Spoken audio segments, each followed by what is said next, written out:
السلام علیکم ورحمۃ اللہ وبرکاتہ۔ ایک چونکا دینے والی بات بتاؤں، نماز نہ پڑھنے والا یا جان بوجھ کر نماز چھوڑ دینے والا مسلمان ہے یا نہیں؟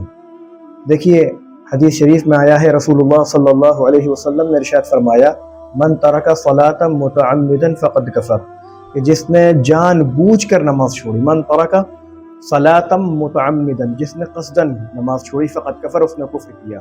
اور دوسری حدیث میں ہے، بین الرجل و بین الکفر و بین الشرک والکفر ترک الصلاۃ، کہ آدمی کے درمیان اور کفر اور شرک کے درمیان جو آڑ ہے، جو حائل ہے، جو فرق ہے، وہ ہے نماز۔ آج اگر مسلمان نماز کو چھوڑ دے تو احناف کے نزدیک وہ فاسق ہے، اور جب تک وہ نماز قائم نہ کرنے والا بنے اس پر حد جاری کرنے کا حکم ہے۔ لیکن دیگر مسالک کے اندر جس نے ایک وقت کی نماز کو قصداً چھوڑ دیا، اس نے کفر کیا۔